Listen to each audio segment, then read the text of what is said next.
لمز جانا کس نمبر 37 اسکلم لائبہ خان گل منہ کھولے حیرت سے اس شہزادے کو دیکھ رہی تھی جو اسے منانے کے لیے چاکلیٹ کی رشوت دے رہا تھا۔ وہ تو اس کی طرف گھور کر بھی نہیں دیکھ سکتی تھی، غصہ کرنے کی تو بہت دور کی بات تھی۔ وہ شہزادے کی آنکھوں میں اپنے لیے احترام دیکھنا بھلا گل کے بس کی بات کہاں تھی؟ تو کیا میں تمہاری طرف سے ہاں سمجھوں پیاری لڑکی؟ ورلاس نے اسے سوچوں میں ڈوبا ہوا دیکھ کر دوبارہ سے نکاح کی بات جاری رکھی تھی۔ اسے دوبارہ سے نکاح والی بات کی طرف آتا دیکھ کر گل نے دوبارہ سے نفی میں ہی سر ہلایا تھا۔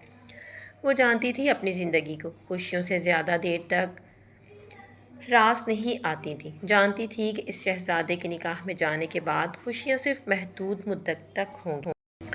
اس کے بعد اس کی زندگی دوبارہ سے وہی دنیا والوں کے گرد گھومنا شروع ہو جائے گی، اور وہ خود کو دنیا والوں سے ایک کونے میں چھپا کر ہی رکھنا چاہتی تھی۔ وہ دنیا والوں کے طعنے یا پھر ہوس بھری نظروں کا سامنا بالکل بھی نہیں کر سکتی تھی۔ اگر اسے اس شہزادے کے نکاح میں جانا پڑے گا تو یقیناً اسے دنیا کا سامنا بھی کرنا پڑے گا، اور اس نے جو دنیا کا خوفناک روپ دیکھ رکھا تھا، اس کے بعد تو بالکل بھی یتیم خانے سے باہر قدم رکھنے تک کا سوچ بھی نہیں سکتی تھی۔ گل یار کیا ہو گیا ہے، پلیز مان جاؤ نا۔ اس بار پھر برلاس خانزادہ اس کی منتوں کا سامنا بھی کرنا پڑے گا، اور اس نے جو دنیا کا خوفناک روپ دیکھ رکھا تھا، اس کے بعد تو وہ بالکل بھی یتیم خانے سے باہر قدم رکھنے تک کا سوچ بھی نہیں سکتی تھی۔ گل یار کیا ہو گیا ہے، پلیز مان جاؤ نا۔ اس بار پھر برلاس خانزادہ اس کی منتوں پر اتر آیا تھا۔ اس لڑکی کو زندگی کی طرف لانے کے لیے وہ کچھ بھی کر سکتا تھا۔ اپنے عشق کو اس حال میں وہ نہیں دیکھ سکتا تھا۔ وہ زرد رنگت اس قابل تھی اس کی کہ اس میں غربت کی سرخیاں دکھیں، وہ آنکھیں جو ہمیشہ زندگی سے ویران ہی دکھتی تھیں۔ وہ چاہتا تھا کہ وہ زندگی کے وہ رنگ دیکھے جس کی وجہ سے اس کی آنکھیں جھلملا اٹھیں، اور اس کی آنکھوں میں وہ شہزادہ صرف اور صرف اپنا عکس دیکھنا چاہتا تھا۔ آپ پہ جانتی ہوں کہ آپ مجھ پر ترس کھا کر یہ فیصلہ کر رہے ہیں، پلیز مجھے مزید اذیت نہ دیں، جائیں یہاں سے پلیز۔ گل نے اس بار اپنے ہاتھوں کی مٹھیوں کو سختی سے بھینچتے ہوئے کہا تھا۔ دل ایک پل کے لیے لرز بھی گیا تھا کہ اگر وہ اس کے کہنے پر بیچ میں یہاں سے چلا گیا اور دوبارہ پھر کبھی آیا ہی نہیں تو وہ کیا کرے گی۔ گل تم ایسا سوچ بھی کیسے سکتی ہو کہ میں تم پر ترس کھا کر یہ فیصلہ کر رہا ہوں؟ برلاس تو اس بار تڑپ کر ہی رہ گیا تھا۔ وہ بھلا اپنے عشق پر ترس کیوں کھاتا؟ وہ عشق جو اس کی زندگی میں آ کر اس کی اپنی زندگی کو سنوار گیا تھا، بھلا اس عشق پر ترس کھا کر اپنے عشق کی تذلیل نہیں کر سکتا تھا؟ ہاں جانتا تھا وہ کہ اسے اس حالت میں دیکھ کر ہمیشہ ہی اس کے دل کو کچھ ہوتا ہے، اس کا دل تڑپ کر رہ جاتا ہے۔ وہ اسے ان ساری تکلیفوں سے چھڑوانا چاہتا تھا، بس ایک بار وہ اس کے نکاح میں آنے کے لیے راضی ہو جائے۔ وہ چاہے تو اس کے ساتھ زبردستی بھی کر سکتا تھا، لیکن مزید اس کی زندگی سے بیزار لڑکی کو وہ اپنی زندگی سے بیزار نہیں کر سکتا تھا۔ وہ تو اس کے راضی ہونے کے بعد ہی خوشی بخوشی اس کو اپنے نکاح میں لینا چاہتا تھا۔ وہ کون ہے آپ کی بار گل نے یتیم خانے کے گارڈن میں بچوں کے ساتھ فٹ بال کھیلتے ہوئے روحان کی طرف اشارہ کرتے بتایا تھا۔ برلاس نے بھی پیار بھری نظروں سے روحان کی طرف دیکھتے ہوئے کہا تھا، اور اس کو اپنی طرف دیکھنے پر اسے اپنی طرف آنے کا اشارہ کیا تھا۔ وہ بھتیجا ہے میرے بڑے لالا کا بیٹا۔ صبح جب میں آ رہا تھا تو ضد کر رہا تھا کہ اس نے بھی شہر جانا ہے، تو بس اسی وجہ سے اسے لے کر آ گیا تھا۔ جی چاچو کہیں کیا بات ہے؟ روحان بھاگتے بھاگتے پسینے میں نہا چکا تھا۔ وہ تقریباً گھنٹے سے وہاں پر بھاگ بھاگ کر فٹ بال کھیل رہا تھا، اس لیے اس کا چہرہ پورا پسینے سے تر تھا۔ اپنے چاچو کی طرف بھاگتے وہ آیا تھا۔ چاچو کی جان اتنا بھی نہ کھیلو نا، آپ کی طبیعت ایسی ہی ٹھیک نہیں ہے۔ برلاس نے اس کی طرف دیکھتے ہوئے خفا سے نظروں سے کہا تھا، ساتھ ہی اپنی پاکٹ سے رومال نکال کر اس کے سرخ و سفید چہرے کو پسینے سے صاف کیا تھا۔ وہ دونوں چاہے گھر میں کتنا بھی لڑ لیں، لیکن دونوں ہی جانتے تھے کہ باہر جا کے ان دونوں کو ایک دوسرے کی ڈھال ہی بننا ہے۔ یہ بات برلاس نے روحان کے ذہن میں بخوبی بٹھائی تھی۔ اس سے پہلے کہ روحان کچھ کہتا، اس کی نظر گل کی طرف اٹھی تھی، اور گل کا آنسوؤں سے تر چہرہ دیکھتے ہوئے اس نے حیرت سے پہلے اپنے چاچو اور پھر دوبارہ سے اس پر بیٹھی لڑکی کی طرف دیکھا تھا۔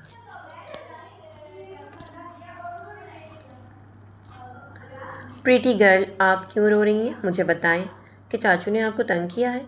اگر چاچو نے آپ کو تنگ کیا ہے تو چاچو کی ہڈیوں میں سے میں آپ کے لیے ایک ہڈی تو توڑ سکتا ہوں۔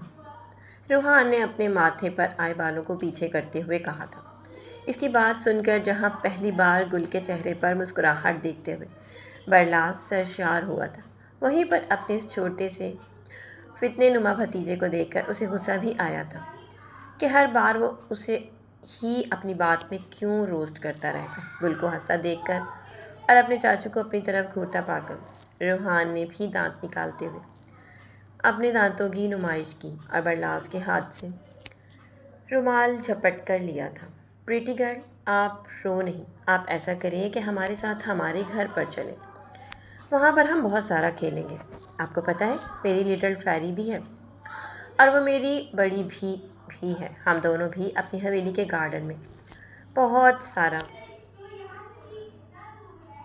کھیلتے ہیں۔ آپ بھی ہمارے گروپ میں شامل ہوئیے گا، پھر ہم کھیلیں گے۔ آپ کو پتہ ہے صبح آنے سے پہلے وہ مجھ سے ناراض ہو گئی تھی اور وہ مجھ سے کہہ رہی تھیں کہ میں شہر نہ جاؤں، چاچو کے ساتھ اور گھر میں ہی ان کے ساتھ کھیلوں، لیکن مجھے چاچو کے ساتھ آنا تھا اسی لیے آ گیا۔ آپ چلیں گی نا ہمارے ساتھ؟ برلاس تو اپنے بھتیجے کو دیکھ کر رہ گیا تھا۔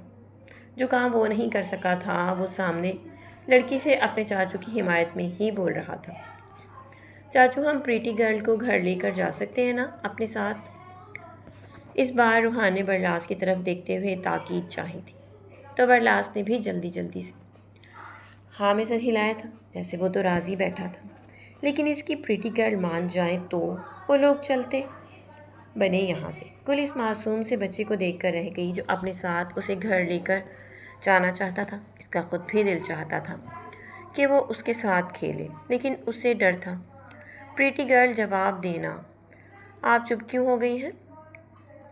روحان نے دوبارہ سے اس کے ہاتھ کو ہلاتے ہوئے کہا تھا، اور پہلی بار معصوم بچے کا لمس محسوس کرتے گل کا دل اندر سے کانپ گیا تھا۔ لیکن پھر اپنی حالت پر قابو پاتے ہوئے گل نے ایک نظر برلاس کی طرف دیکھا جو خود آنکھوں میں امید کا دیا جلائے اس کے ہاں بولنے کا منتظر تھا۔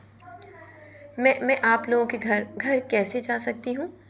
آپ لوگ تو اسٹرینجر ہے نا، اسٹرینجر کے گھر نہیں جایا جاتا۔ گل نے اس بار اپنی عقل کے مطابق ہی روحان کو سمجھانا چاہا تھا، لیکن وہ نہیں جانتی تھی کہ روحان بھی کسی پہنچی ہوئی چیز ہے کہ اسے اب ہر حال میں وہ قائل کر کے ہی رہتا اور اپنے ساتھ لے جانے پر راضی کر دیتا۔ روحان نے اب اپنے چاچو کی طرف دیکھا تھا کہ جیسے اب وہ کیا کر سکتا ہے۔ وہ تو واقعی میں ہی اسٹرینجر تھی۔ اسٹرینجر کو اس کے بابا اور نانو لوگ گھر میں کیسے رہنے دے سکتے تھے؟ تو ہم پریٹی گرل سے شادی کر لیتے ہیں، ٹھیک ہے؟ جس طرح سے آپ کے بابا نے آپ کی لٹل فیری سے شادی کی اور اس کے بعد آپ لٹل فیری کے ساتھ کھیلتے ہیں، وہ آپ کی بڑی بن گئی ہے، اس طرح میں بھی لٹل گرل سے شادی کر لیتا ہوں، پھر وہ ہمارے ساتھ حویلی میں جا کر ساری زندگی کے لیے رہیں گی۔ برلاس نے جلدی سے روحان کی طرف دیکھتے ہوئے کہا تھا، اور اسے امید کا ایک اور سرا ہاتھ میں آیا تھا۔ ہاں تو پریٹی گرل، اب چاچو سے شادی کر لیں، اس کے بعد آپ ہمارے ساتھ اگر رہنا اور ہم حویلی میں خوب سارا کھیلیں گے۔ آپ کریں گی نا چاچو سے شادی؟ روحان نے آنکھوں میں امید لیے گل کی طرف دیکھتے ہوئے کہا تھا، اور گل اس بار واقعی میں ہی بے بس ہو گئی تھی۔ پیاری لڑکی، اب تو مان جاؤ۔ اب تو میرے چھوٹے سے بھتیجے نے بھی اپنی خواہش کا اظہار کیا ہے اور کہا بھی ہے کہ اگر اسے چاچی چاہیے تو پریٹی گرل ہی چاہیے۔ مان جاؤ نا پلیز۔ برلاس نے بھی اسے دوبارہ سے نکاح کے لیے راضی کرنا چاہا تھا۔ یہ سب کیسے ہوگا؟ گل نے ڈرتے کہتے ہوئے برلاس سے کہا تھا۔ سب کیسے ہوگا؟ کیوں ہوگا؟ کس طرح سے ہوگا؟ کس لیے ہوگا؟ وہ سب آپ مجھ پر چھوڑ دیں۔ آپ تو بس میرے نکاح میں آنے کے لیے رضامندی ظاہر کر دیں اپنی، باقی تو سب کچھ میں خود ہی دیکھ لوں گا۔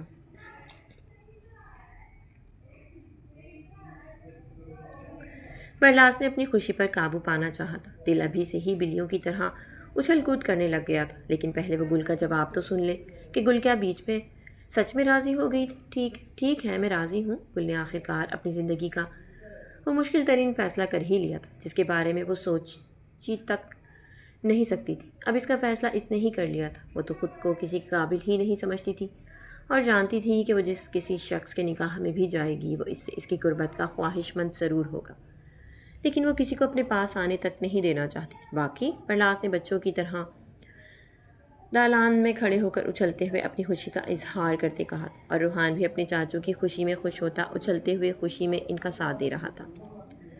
کل ان دونوں کو حیرت سے دیکھ رہی تھی۔ روحان کا تو سمجھ آتا تھا، لیکن برلاس اتنا بڑا ہو کر وہ کیسے اچھل کود کر سکتا تھا؟ کل اب تم دیکھنا، میں تمہارا بھروسہ کبھی بھی نہیں توڑوں گا۔ تم نے مجھ پر بھروسہ کیا ہے اور یہ بھروسہ میں زندگی بھر تک قائم رکھوں گا اور کبھی بھی اس بھروسے کو اپنے درمیان توڑنے نہیں دوں گا۔ شکریہ میری زندگی میں آنے کے لیے اور اس کو مزید اور بھی خوبصورت بنانے کے لیے۔ کل اس شہزادے سے آن بان رکھنے والے انسان کو دیکھ کر رہ گئی تھی۔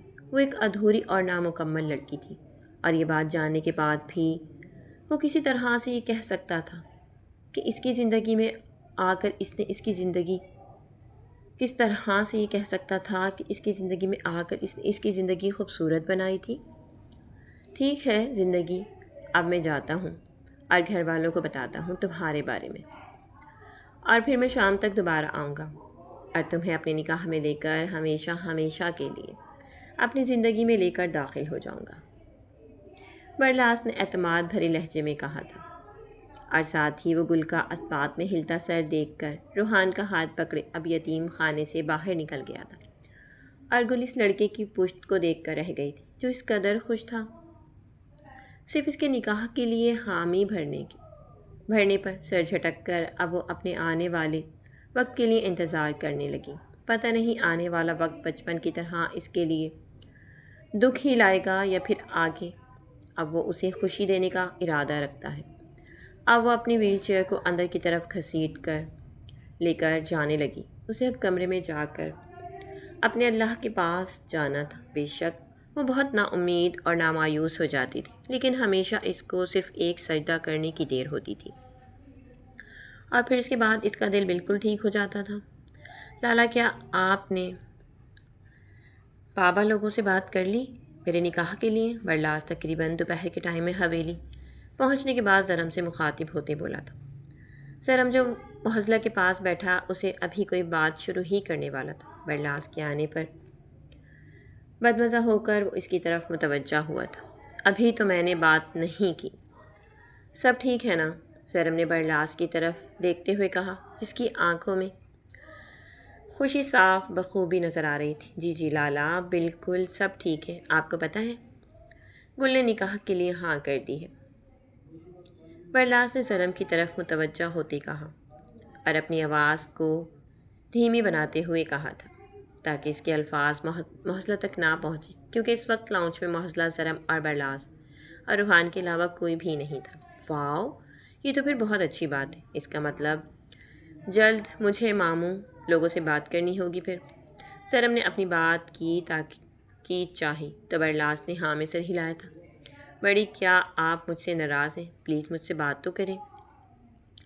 روحان کب سے محضلہ کے پاس ہی صوفے پر بیٹھا اس کو اپنی طرف متوجہ کرنے کی کوششیں کر رہا تھا، لیکن محضلہ ہنوز اسے اگنور ہی کر رہی تھی۔ صبح اس نے کتنی منتیں کی تھیں کہ وہ شہر نہ جائے، وہ لوگ اس گھر میں خوب سارا کھیلیں گے، لیکن روحان نے اس کی نہ مانی اور اس کے لالا کے ساتھ شہر چلا گیا تھا۔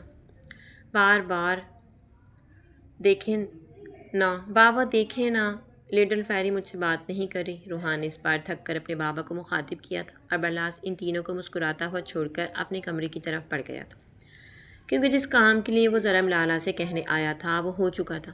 کیوں، کیا ہوا ہے؟ کیوں آپ دونوں بات نہیں کر رہے ایک دوسرے سے؟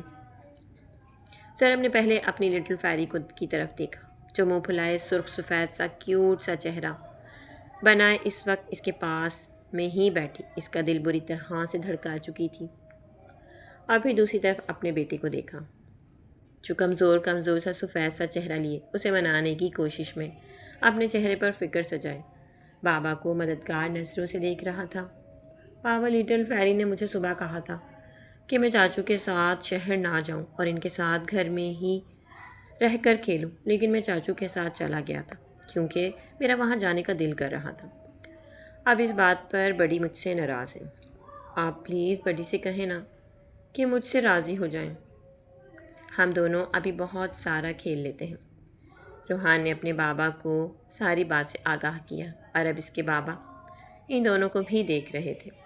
میں بالکل بھی تم سے راضی نہیں ہوں گی۔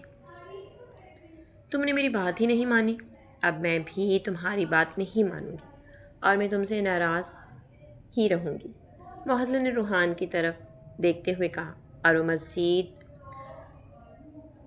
کھسک کر زرم کے ساتھ لگ کر بیٹھ گئی، جیسے کہ وہ روحان کو جتانا چاہ رہی تھی کہ اس کے بابا بھی صرف اس کا ساتھ دیں گے کیونکہ وہ اس کے شوہر ہیں۔ لٹل فیری اب بابا کے پاس نہ جائیں کہ بابا صرف میرے ہیں، میں ہوں نا آپ کا۔ روحان کو پتہ نہیں کیوں لیکن برا لگا تھا اپنی بڑی کا اپنے بابا کی طرف کھسک کر جانا، اس لیے معزلہ کا ہاتھ پکڑ کر اسے اپنی طرف کھینچنے کی کوشش کی، لیکن معزلہ نے بھی زرم کے پیٹھ کے گرد اپنے دونوں بازوؤں کو حائل کرتے ہوئے اس کے سینے پر سر رکھ کر روحان کو جتانا چاہا تھا کہ وہ صرف اس کے ہیں، روحان کے نہیں ہیں۔ بابا آپ لٹل فیری کو خود سے دور کریں نا۔ زرم جو ان دونوں کی لڑائی کے بیچ میں پھنس کر رہ گیا تھا، معزلہ کو خود کے قریب اپنے سینے پر سر رکھے دیکھ کر اس کا دل سر پر دوڑنے لگا۔ اس کا دل چاہا کہ وہ اپنی لٹل فیری کو گود میں اٹھا کر اپنے کمرے میں لے کر جائے اور اسے سکون سے اپنی باہوں میں بھر لے۔ روحان کے کہنے پر اس کی طرف متوجہ ہوا، جو دونوں اس وقت ایک دوسرے سے ناراض تھے۔ چلو ٹھیک ہے، لڑائی ختم کرو، پھر آپ دونوں کو میں آئس کریم کھلانے بھی لے کر جاؤں گا اور باہر سے چیزیں دلوا کر بھی لے کر آؤں گا۔ اور ایک بات دونوں نے یاد رکھنی ہے، اچھے بچوں کی طرح کہ میں دونوں کا ہوں، ٹھیک ہے؟ زرم نے ان دونوں کو پیار سے سمجھاتے ہوئے کہا تھا، جانتا تھا کہ دونوں کے دماغ ہی بالکل بچوں والے ہیں۔ اگر وہ ایک سے کہتا کہ اتنا آپ کا ہے اتنا آپ کا ہے تو دونوں میں سے کوئی ایک بھی ناراض ہو سکتا تھا، لیکن وہ ان دونوں کی ناراضگی بالکل بھی افورڈ نہیں کر سکتا تھا۔ چلیے ٹھیک ہے بابا، آپ لٹل فیری کے بھی ہیں، لیکن آپ بڑی سے کہیں کہ مجھ سے راضی ہو جائیں، ورنہ میں رو دوں گا۔ روحان نے اب کی بار اپنا آخری حربہ استعمال کرتے ہوئے اپنے بابا سے کہا تھا، لٹل فیری وہ بچہ ہے نا، آپ تو بڑی ہیں، راضی ہو جائیں نا میرے بیٹے سے۔ زرم نے بھی اس بار معزلہ کے بالوں میں انگلیاں چلاتے ہوئے کہا تھا، وہ ہنوز اس کے سینے پر سر رکھے ناراض سی نظروں سے روحان کو ہی دیکھ رہی تھی۔ اوکے چلے ٹھیک ہے روحان، اب رونا مت، اور اگر آپ نے پھر میری بات نہیں مانی تو میں آپ سے ناراض ہو جاؤں گی۔ معزلہ نے کہا تو روحان نے بھی جلدی سے ہاں میں سر ہلایا تھا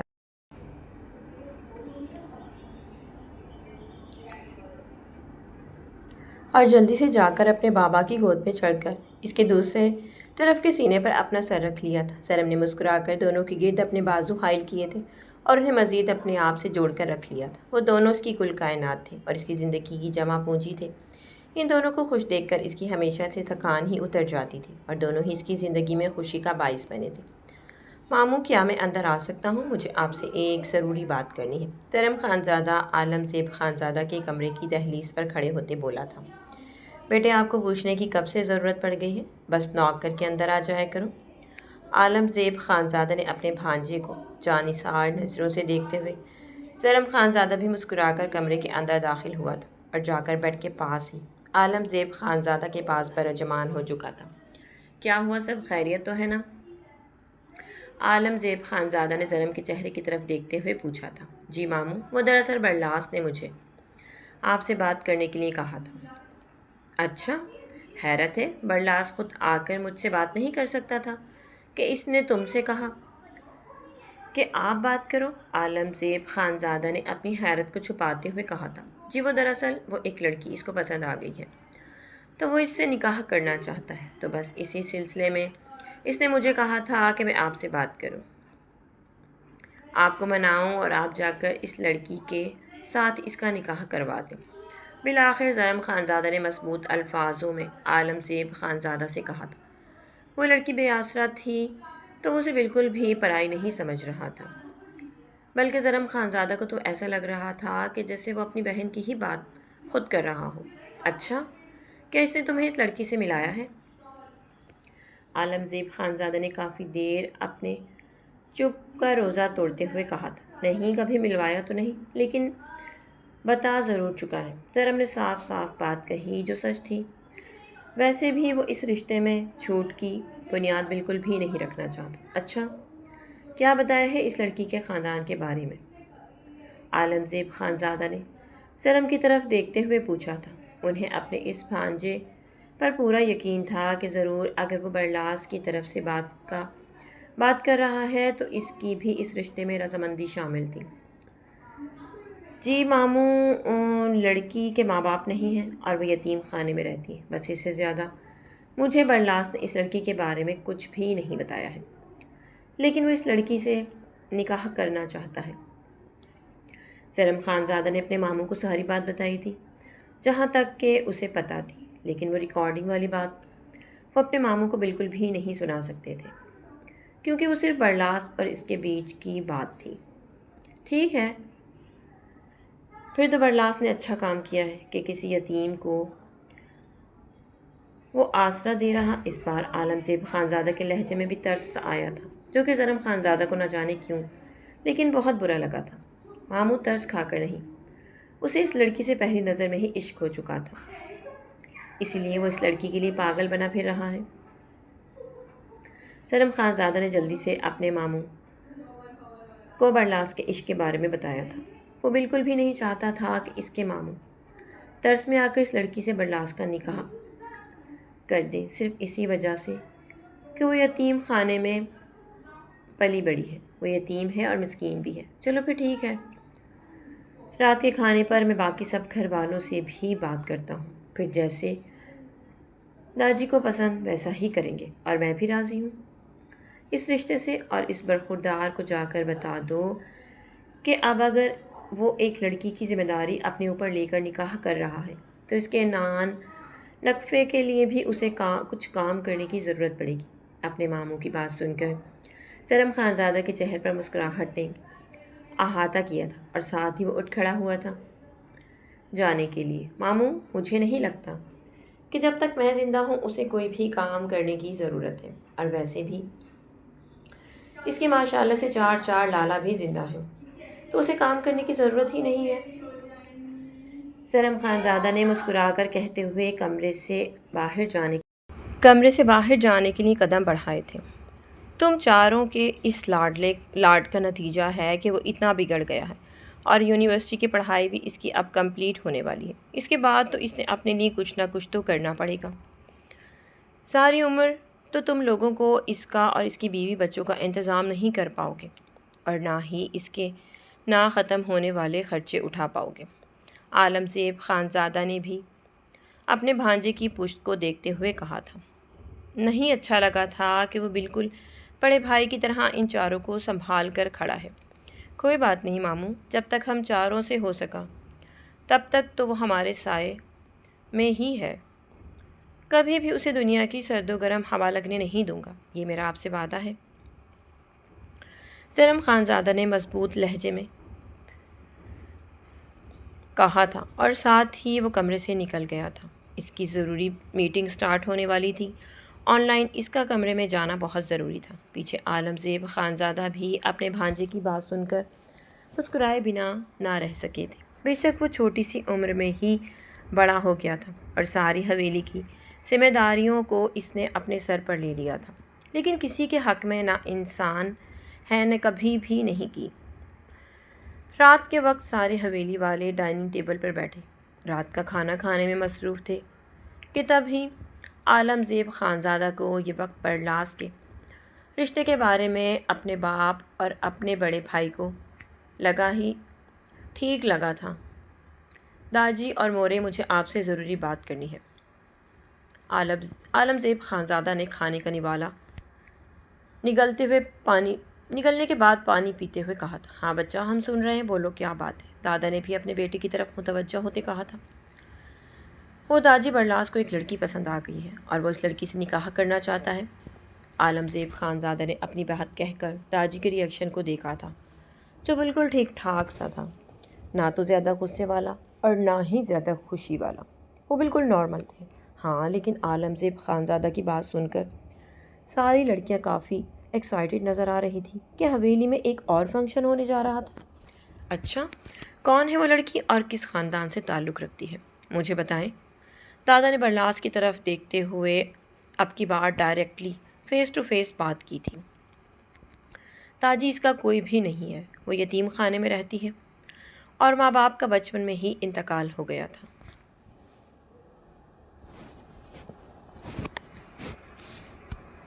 برلاس نے کھانا کھاتے ہوئے لاپرواہ انداز میں دادا جی کو گل کے بارے میں بتایا تھا۔ اسے بالکل بھی گل کے خاندان کے بارے میں فرق نہیں پڑتا تھا کہ وہ کس خاندان سے حیثیت رکھتی ہے۔ اگر گل چاہے مڈل کلاس گھرانے سے بھی تعلق کیوں نہ رکھتی، تب بھی وہ برلاس خانزادہ کے دل کی دھڑکن ہی ہوتی۔ اچھا، پھر تو اچھی بات ہے، ٹھیک ہے، مجھے تو کوئی اعتراض نہیں ہے۔ ہم جلد ہی دھوم دھام سے تمہاری شادی کروائیں گے، اور ویسے بھی حویلی کی آخری شادی ہے تو خوب دھوم دھام سے کریں گے ہم۔ اس کے بعد تو پتہ نہیں تم لوگوں کا بچہ لوگ کب بڑا ہوگا اور اس کی خوشی دیکھنا ہمیں نصیب بھی ہوگا یا نہیں۔ دادا جی نے ایموشنل لیکچر دیتے ہوئے ناراض سی نظروں سے بصیر خانزادہ کی طرف دیکھا تھا کہ جیسے وہ اس کی طرف سے بھی خوشی کا انتظار کر رہے تھے، جیسے کہ ملیار نے اپنی طرف سے انہیں پردادا بننے کی خوشخبری سنائی تھی، اسی طرح وہ بصیر کے منہ سے بھی پردادا بننے کی خوشخبری سننا چاہتے تھے۔ بصیر نے دادا جی کی نظر خود پر مرکوز ہوتے دیکھ اپنے چہرے کو اپنے کھانے کی پلیٹ پر مزید جھکا لیا تھا۔ ابھی اپنے دادا جی کی وہ اتنی جلدی یہ خواہش پوری کرنے کا ارادہ نہیں رکھتا تھا، کیونکہ ابھی اس کے بہت سارے ضروری کام تھے اور ان ضروری کاموں کو نپٹانے کے بعد ہی وہ اپنی فیملی پلاننگ کے بارے میں پرسکون ہو کر سوچنا چاہتا تھا۔ اوہ ہو نانا جی، آپ ایسی نا امید والی باتیں تو نہ کریں نا، انشاءاللہ آپ زندہ ہی رہیں گے، کچھ بھی نہیں ہوگا آپ کو۔ زریش خانزادی تو اپنے جان سے پیارے نانا کی موت کا تصور کرتے ہی تڑپ کر ان کے پاس جاتی ان کے گلے لگتے ہوئے بولی تھی، ٹھیک ہے، میرا بچہ نہیں کرتا میں یہ سب باتیں، چلو اب جاؤ جا کر کھانا کھاؤ۔ دادا جی نے اپنی نواسی کو پرسکون کرتے کہا، لیکن ان کے دل میں ہمیشہ یہ بات آتی تھی کہ دنیا تو فانی ہی ہے، ایک نہ ایک دن تو سب نے یہاں سے چلے جانا ہے۔ پھر کیا فائدہ مال و دولت کا، جس کے لیے انسان خود کو اس حد تک گرا دیتا ہے کہ دوسروں کی نظروں میں اس کی کوئی اہمیت ہی باقی نہیں رہتی۔ لیکن ہم دھوم دھام سے شادی کیسے کریں گے؟ وہ لڑکی تو یتیم خانے میں رہتی ہے، تو کیا ہم بارات لے کر یتیم خانے جائیں گے؟ زریش خانزادی نے جلدی سے ایک اور مدعا اٹھایا تھا۔ ہاں، مجھے تو کوئی بھی فرق نہیں پڑتا کہ میں بارات لے کر کہاں لے کر جاؤں، مجھے بس اس لڑکی سے ہی فرق پڑتا ہے اور مجھے اس سے شادی کرنی ہے تو کرنی ہی ہے، پھر چاہے بارات کے لیے یتیم خانے ہی کیوں نہ جانا پڑے۔ برلاس خانزادہ وہاں پر جائے گا ہی، برلاس نے اپنا کھانا ختم کرتے ہوئے پانی پیتے سب کی طرف دیکھتے ہوئے کہا تھا۔ او بھائی، زیادہ آسمان پر نہ پہنچ، ہمیں پتہ ہے کہ تو سنگل ہے، اس لیے تیری روح اتنی زیادہ تڑپ رہی ہے، مگر اپنی روح کی بے چینی کو تھپک تھپک کر سلا دے، کیونکہ اب اس سے بھی خبر کر دے کہ تھوڑے ہی ٹائم بعد شادی ہونے والی ہے تو وہ پرسکون ہو جائے گی۔ خوشی کی بات ہو اور بصیر خانزادہ کسی کو چھیڑے نہ، ایسا تو ہو ہی نہیں سکتا۔ تجھے کیوں اتنی ٹینشن ہو رہی ہے؟ تیری تو پہلے ہی ہو چکی ہے نا، تو بس اپنی شادی انجوائے کر اور مجھے بھی آرام سے کرنے دے۔ کوئی بھی ضرورت نہیں ہے مجھے کسی بھی کام کے لیے بولنے کی، سب کچھ آپ لوگوں نے ہی مینیج کرنا ہے، میں نے نہیں۔ برلاس خانزادہ نے شہزادوں کی طرح اپنی ٹانگ پر ٹانگ رکھتے ہوئے پیچھے کرسی پر ٹیک لگاتے کہا تھا۔ مجھے بھی رخصتی چاہیے دادا جی۔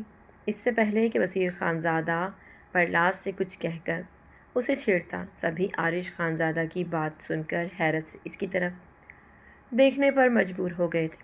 اورجلا نے حیرت سے عارش کی طرف دیکھا تھا، جس نے اسے اس بارے میں بتانا بھی ضروری نہیں سمجھا، اور ایک دم سب کے سامنے اچانک رخصتی کی بابت بات کرتا، اور اورجلا کے گال دہک کر لال انگارہ بن گئے۔ مجھے کہاں سے بیٹھے بٹھائے رخصتی کی بات یاد آ گئی، جب تو اپنی رخصتی بھی کروانا چاہ رہا ہے۔ میں بتا رہا ہوں، اگر تیری رخصتی کی وجہ سے میری شادی لیٹ ہوئی تو میں تجھے ہرگز بھی معاف نہیں کروں گا، برلاس خانزادہ نے تڑپ کر کہا تھا، اور اس کی تڑپ کو دیکھتے ہوئے سب نے ہی اپنی مسکراہٹ کو دبایا تھا۔ اچھا، یہ بات بھی ٹھیک ہے، ہم سب عارش کی رخصتی کے بارے میں بھی سوچ سکتے ہیں۔ پھر ایسا کرتے ہیں کہ عارش کی رخصتی اور برلاس کا نکاح دونوں ساتھ ہی کر لیتے ہیں، یہ تو اچھی بات ہو جائے گی۔ دادا جی نے کہتے اپنے دونوں بیٹوں اور اپنی بیگم کی طرف دیکھتے ہوئے تاکید چاہی، تو سب کے چہرے پر ہی مسکراہٹ نے احاطہ کیا تھا، یعنی کہ سب ہی ان کی اس بات سے راضی تھے۔ بڑی آپ تو بہت مزہ آئے گا، بابا کے ساتھ ہم شاپنگ کرنے شہر جائیں گے اور وہاں سے بہت ساری چیزیں لے کر آئیں گے، اور بیکری بھی جائیں گے۔ اب تو شادی والا گھر ہے، بابا ہمیں بہت ساری چیزیں دلائیں گے۔ روحان نے جلدی سے معزلہ کے کان میں سرگوشی نما آواز میں کہا، لیکن اس کی سرگوشی اتنی ضرور تھی کہ زرم کے کانوں تک بھی بخوبی پہنچ گئی تھی، اور اس کی بات سنتے زرم کے چہرے پر مسکراہٹ نے احاطہ کیا تھا۔ کھانا کھاؤ دونوں، تب تک آپ دونوں کی بات مانوں گا، بیکری بھی لے کر جاؤں گا اور آئس کریم کھلانے بھی، جیسے کہ کل ہماری ڈیل ہوئی تھی۔ لیکن اگر تم دونوں کھانا نہیں کھایا تو میں کوئی بھی بات نہیں مانوں گا، زرم نے ان دونوں کی طرف دیکھتے ہوئے کہا، جس کی پلیٹ میں کھانا ابھی تک بالکل ویسے کا ہی ویسے پڑا تھا۔ زرم کی بات سن کر دونوں کے چہرے کے زاویے عجیب سے ہو گئے تھے۔ کھانا ہی تو وہ دونوں نہیں کھانا چاہ رہے تھے، ان کو تو باہر جا کر فاسٹ فوڈ کھانا تھا، جس کے آج کل وہ لوگ دیوانے ہوئے پڑے تھے۔ ہر ٹائم ملازمہ سے کہہ کر اپنے لیے نوڈلز ہی بنواتے رہتے تھے۔ ٹھیک ہے بابا، ہم دونوں ایک پلیٹ فنش کر لیتے ہیں، پھر آپ ہمیں لے کر جائیں گے، روحان نے جلدی سے اپنے چھوٹے سے دماغ کو چلاتے ہوئے کہا تھا۔ نہیں، تم دونوں نے اپنی الگ الگ پلیٹ میں جو کھانا ڈالا ہے دونوں وہی کھاؤ گے، ایک ساتھ بالکل بھی نہیں۔ زرم کو بھلا کہاں برداشت تھا کہ وہ دونوں کھانا کھانے میں ذرا سی بھی کوتاہی کریں، اس لیے دونوں کو سخت وارننگ دیتے ہوئے کہا تھا۔ اورزلا باقی سب کو کھانا کھانے میں مصروف دیکھ کر اٹھی اور اپنے کمرے کی طرف چلی گئی تھی۔ پتہ تھا اسے کہ عارش بھی اس کے پیچھے ضرور آئے گا، اور وہ عارش سے بات کرنے کے لیے ہی گئی تھی تاکہ اس سے پوچھ سکے کہ رخصتی اس نے اتنی جلدی کیوں رکھ لی۔ اورزلا کو جاتے دیکھ کر عارش بھی جلدی سے اس کے پیچھے گیا تھا اور دونوں کمرے میں داخل ہو گئے۔ اورزلا نے کمرے کا دروازہ بند کیا تھا۔ آپ نے رخصتی اتنی جلدی کیوں رکھی؟ سب کو بتا بھی دیا اور مجھے ایک بار پوچھنا بھی ضروری نہیں سمجھا؟ اورزلا نے ناراض سا چہرہ بناتے ہوئے کہا تھا۔ تو میری جان، اب جب ہم دونوں راضی ہیں، خوش ہیں، تو پھر رخصتی نہ کرنے کی کیا تک بنتی ہے؟ اچھا ہے نا، تم میرے ساتھ رخصت ہو کر میرے کمرے میں آ جاؤ گی اور ہم اپنا ایک چھوٹا سا خوبصورت سا آشیانہ بسائیں گے، جس میں ہم دونوں اور ہمارے چھوٹے چھوٹے سے منی ورژن ہوں گے۔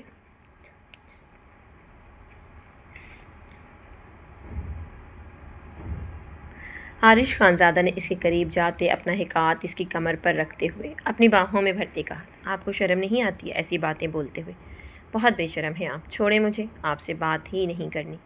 اورزلا نے نروٹھے پن سے کہتے ہوئے اس کا ہاتھ اپنی کمر سے ہٹانا چاہا تھا، کیونکہ اب اس کا خانزادہ ٹریک سے اتر رہا تھا۔ لیکن آپ کو ایک بار مجھ سے یہ بات بول تو لینی چاہیے تھی نا، اگر آپ کا ارادہ نہیں، تم دونوں نے اپنی الگ الگ پلیٹ میں جو کھانا ڈالا ہے دونوں وہی کھاؤ گے، ایک ساتھ بالکل بھی نہیں۔ زرم کو بھلا کہاں برداشت تھا کہ وہ دونوں کھانا کھانے میں ذرا سی بھی کوتاہی کرتے، اس لیے دونوں کو سخت وارننگ دیتے ہوئے اورزلا کہا تھا۔ اورزلا باقی سب کو کھانا کھانے میں مصروف دیکھ کر اٹھی اور اپنے کمرے کی طرف چلی گئی تھی۔ پتہ تھا اسے کہ عارش بھی اس کے پیچھے ضرور آئے گا، اور وہ عارش سے بات کرنے کے لیے ہی گئی تھی تاکہ اس سے پوچھ سکے کہ رخصتی اس نے اتنی جلدی کیوں رکھ لی۔ اورزلا کو جاتے دیکھ کر عارش بھی جلدی سے اس کے پیچھے گیا تھا اور دونوں کمرے میں داخل ہو گئے۔ اورزلا نے کمرے کا دروازہ بند کیا تھا۔ آپ نے رخصتی اتنی جلدی کیوں رکھی؟ سب کو بتا بھی دیا اور مجھ سے ایک بار بتانا بھی ضروری نہیں سمجھا؟ اورزلا نے ناراض سا چہرہ بناتے ہوئے کہا تھا۔ تو میری جان، اب جب ہم دونوں راضی ہیں، خوش ہیں، تو پھر رخصتی نہ کرنے کی کیا تک بنتی ہے؟ اچھا ہے نا تم میرے ساتھ رخصت ہو کر میرے کمرے میں آ جاؤ گی اور ہم اپنا ایک چھوٹا سا خوبصورت سا آشیانہ بسائیں گے جس میں ہم دونوں اور ہمارے چھوٹے چھوٹے سے منی ورژن ہوں گے۔ عارش خان زادہ نے اس کے قریب جاتے اپنا ایک ہاتھ اس کی کمر پر رکھتے ہوئے اپنی باہوں میں بھرتے ہوئے کہا تھا، آپ کو شرم نہیں آتی ایسی باتیں بولتے ہوئے؟ بہت بے شرم ہے آپ، چھوڑیں مجھے، آپ سے بات ہی نہیں کرنی۔ اوزلا نے نروٹھے پن سے کہتے ہوئے اس کا ہاتھ اپنی کمر سے ہٹانا چاہا تھا کیونکہ اب اس کا خانزادہ ٹریک سے اتر رہا تھا، لیکن آپ کو ایک بار مجھ سے یہ بات بول تو لینی چاہیے تھی نا، اگر آپ کا ارادہ تھا تو۔ اوزلا نے اپنے خانزادے کی طرف دیکھتے ہوئے شرارت بھرے انداز میں کہا تھا، واقعی کیا تم نے میرے لیے یہی سزا منتخب کی ہے؟ عارش خانزادہ کا تو حیرت کے مارے برا حال ہو گیا تھا۔ اب وہ جس کا کاروبار پورے اسلام آباد کے ساتھ ساتھ بیرون ملک میں بھی پھیلا ہوا تھا، اس کی گاڑیاں ہر جگہ استعمال کی جا رہی تھیں، اتنے بڑے بزنس مین ہونے کے باوجود اپنی بیوی کو منانے کے لیے وہ اٹھک بیٹھک لگاتا۔ یہی دن دیکھنا باقی رہ گیا تھا عارش خانزادہ اب اور تو کر بھی کیا سکتا ہے؟ بیوی کو منانا تو بہت ضروری ہے، اگر وہ مانی نہیں تو رخصتی نہیں ہوگی تو ہائے میں ترسا ہوا خانزادہ ہی رہ جاؤں گا۔ اب اٹھک بیٹھک تو کرنی ہی پڑے گی۔ عارش خانزادہ ہنوس دل میں خود کو بہت ساری سلوتوں سے نوازتے ہوئے اب معصوم سی شکل بنائے اپنی بیوی کی طرف دیکھنے لگا تاکہ وہ اس پر تھوڑا سا ترس کھا کر اس کی سزا کم کر دے۔ اوزلا جان، میری خانزادی، میری جان، پلیز مجھ سے اٹھک بیٹھک تو نہ کرواؤ، میری کیا عزت رہ جائے گی سارے لوگوں کے سامنے۔ ویسے یہ بات بھی ٹھیک ہے کہ میں صرف تمہارے سامنے ہوں، تم نے کون سا کسی کو بتانا ہے؟ عارش خود ہی سوال کر رہا تھا اور خود کو خود ہی جواب دے رہا تھا۔ اس وقت صدمے کی حالت میں وہ کھڑا اسے خود بھی سمجھ نہیں آ رہا تھا۔ دماغ ایسے تھا جیسے شوق کی حالت میں لوگوں کا دماغ معاف ہو جاتا ہے، یہی حال اس وقت عارش خانزادہ کا ہو رہا تھا۔ نہیں، آپ کو اگر مجھے منانا ہے تو اپنی یہی سزا پوری کرنی ہوگی، اور آپ بار بار اٹھک بیٹھک لگائیں گے تو ہی میں مانوں گی۔ اس بار تو اوزلا نے بھی دل میں پکا ارادہ کرتے ہوئے عارش کو اٹھک بیٹھک لگانے کا سوچ ہی لیا تھا۔ اوکے چلو ایسا ہے تو پھر ایسا ہی صحیح، عارش خانزادہ نے کہا تھا۔ ساتھ ہی وہ اٹھک بیٹھک لگانا شروع ہو گیا تھا۔ اوزلا اپنی انگلیوں پر گنتے ہوئے اس کے ایک اٹھک بیٹھک کو کاؤنٹ کرنے لگی۔ عارش خانزادہ کے پیر ٹوٹ تو نہیں جائیں گے اپنی بیوی کے لیے اٹھک بیٹھک کرنے کے لیے، اور ویسے بھی اپنی بیوی کو منانا چاہتا تھا، وہ اس کی خانزادی تھی، اس کی متاع جان، اس کی پوری زندگی کا حاصل۔ ذرا سی اٹھک بیٹھک اس کے لیے کرنی پڑے تو وہ کیوں کر پیچھے رہتا؟ اس لیے پورے 20 اٹھک بیٹھک اس نے 2 منٹ میں ہی کمپلیٹ کرتے ہوئے اب اوزلا کے پاس بیڈ پر جاتے بیڈ پر دھڑام سے گر کر لیٹ گیا تھا، ٹانگیں اس کی بیڈ سے نیچے لٹک رہی تھیں۔ اب تو مان گئی ہو نا میری بیوی، اب تو مجھ سے ناراض نہیں ہو؟ عارش خانزادہ نے اسے کمر سے کھینچ کر اپنے ساتھ ہی بیڈ پر لٹا دیا تھا۔ اب عارش کے ساتھ ساتھ اوزلا کی ٹانگیں بھی بیڈ سے نیچے لٹک رہی تھیں اور وہ دونوں لیٹے ایک دوسرے کے حصار میں دھک دھک کرتی دھڑکنوں سے ایک دوسرے کو دیکھ رہے تھے۔ جی مان گئی ہوں میں، بس اب چھوڑیں مجھے اور جائیں اپنے کمرے میں، زیادہ فری ہونے کی ضرورت نہیں ہے مجھ سے۔ اوزلا نے ایک آئی برو اچکاتے ہوئے عارش سے کہا تھا۔ ایسے کیسے چلا جاؤں؟ اٹھک بیٹھک کی ہے میں نے، اب مجھے میرا انعام تو ضرور چاہیے۔ عارش نے بھی بیڈ پر کوہنی رکھتے ہوئے اس کے اوپر آیا تھا اور بنا اسے سمجھنے کا موقع دیے اس کے گال پر زور سے لو بائٹ بناتے ہوئے وہ اس کے ماتھے کو بھی شدت سے چومتے ہوئے اس کے سینے پر سر رکھے اپنا پورا وزن اس پر منتقل کیے لیٹ گیا تھا۔ عارش، اٹھیں میرے اوپر سے، کیا کر رہے ہیں؟ میرا سانس بند ہو جائے گا۔ 2 منٹ تک تو اوزلا اس کے حصار میں بالکل سٹل ہو کر لیٹی ہوئی تھی۔ اس کی دل کی دھڑکنیں حد سے زیادہ بڑھ گئی تھیں اور دل دھک دھک کرنے لگا۔ 2 منٹ بعد اسے سانسوں کی کمی محسوس ہوئی تو عارش کے کندھے پر ہاتھ رکھ کر اسے ہلاتے خود سے ہٹنے کے لیے کہا تھا۔ عارش نے بھی مسکراتے ہوئے اس کی کانپتی آواز سن کر اس کے اوپر سے اٹھ گیا تھا اور ساتھ ہی دوبارہ اس کے ماتھے پر بوسہ دیتے ہوئے اسے اللہ حافظ کہتے وہ کمرے سے چلا گیا تھا۔ شکر ہے کہ آسانی سے جان چھوٹ گئی، ورنہ مجھے تو لگا تھا کہ اب اتنی جلدی وہ کمرے سے نہیں جانے والا۔ اوزا نے شکر ادا کیا اور اٹھ کر کمرے کی لائٹس آف کرتے بیڈ پر آ گئی۔ کمفرٹر کو اوڑھ کر دعائیں پڑھنے کے بعد وہ اپنی آنکھوں کو موند گئی تھی۔ سب اپنی اپنی پوزیشن سیٹ رکھو اور جیسے ہی میں ایک بولوں ویسے ہی سب نے اندر جانا ہے۔ سب ریڈی ہے؟ بصیر ایک بڑے سے گفا نما گھر کے باہر کھڑا اپنی ٹیم کے ساتھیوں بلوٹوتھ کے ذریعے کانٹیکٹ کرتے ہوئے بولا تھا۔ اوکے سر، ہم سب ریڈی ہیں۔ بصیر کی ٹیم میں تقریباً 7 لوگ تھے، جو ساتوں کے ساتھ ہی نہایت ہی ٹرینڈ کردہ آرمی کے بیسٹ آفیسر میں سے تھے، کیونکہ راکھا بھی تو ملک کی جڑوں کو کھوکھلا کر رہا تھا اور وہ بھی خطرناک گینگسٹر تھا۔ اسی لیے اس خطرناک گینگسٹر کو ختم کرنے کے لیے بیسٹ سے بیسٹ لوگوں کا انتخاب کیا تھا اور اس پوری ٹیم کو بصیر خانزادہ ہی لیڈ کر رہا تھا۔ اوکے جوان، 1 2 3 اینڈ اٹیک۔ بصیر کے اٹیک بولنے ہی کی دیر تھی کہ ساتوں آرمی ٹیم کے نوجوان بلیک کلر کی جین کوٹ میں ملبوس، چہرے پر ماسک کے ساتھ ساتھ حفاظتی تدابیر پہنے اس گفا نما گھر کے اندر داخل ہوئے تھے۔ وہ گفا نما گھر کے اندر داخل بالکل بھی بھول بھلیاں جیسا تھا۔ دروازے تک پہنچتے ہی آپ کو 7 سے 8 راستوں کا انتخاب کرنا تھا اور وہ واقعی میں ہی سارے آرمی کے نوجوانوں کے سر کا درد بن گیا تھا، کیونکہ دروازہ تھا ہی نہیں۔ اگر وہ لوگ ایک گلی جاتے تو ان کا دوسرا سرا نظر آ جاتا اور اگر وہ کوریڈور میں جاتے تو وہ لاؤنج میں نکل آتے۔ ابھی تک آدھا گھنٹہ ہونے کو آیا تھا، لیکن ان لوگوں نے ایک کمرہ بھی ڈھونڈا نہیں تھا اور نہ ہی اس گفا نما گھر میں انہیں کوئی زیرو نظر آ رہا تھا۔ کمانڈر، سب میری بات غور سے سنیں۔ بصیر خانزادہ نے بلوٹوتھ کے ذریعے دوبارہ سے اپنے 6 ساتھیوں کو پیغام پہنچانا چاہا تھا۔ یس سر، بولیں۔ وہ 6 کے لوگ ایک زبان ہو کر بولے تھے۔ اپنے آس پاس کوئی ایسی چیز ڈھونڈیں جس سے دیواروں پر نشان بنایا جا سکے۔ اگر آپ لوگ ایک راستے کو کراس کر رہے ہیں تو اس دیوار پر نشان بنائیں، تاکہ دوبارہ اگر آپ لوگ اسی جگہ پر آئیں تو آپ لوگوں کو پہلے سے ہی پتہ ہو کہ یہ جگہ میں آ کر دیکھ چکا ہوں۔ تو نئی جگہ پر پہنچنے کی کوشش کریں، یہ صرف ٹریپ ہے۔ ہم لوگوں کو پھنسانے کے لیے ضرور یقیناً اندر بڑی سازش اور پلاننگ چل رہی ہوگی۔ بصیر نے سب کو حکم دیا تو سب ہی اپنے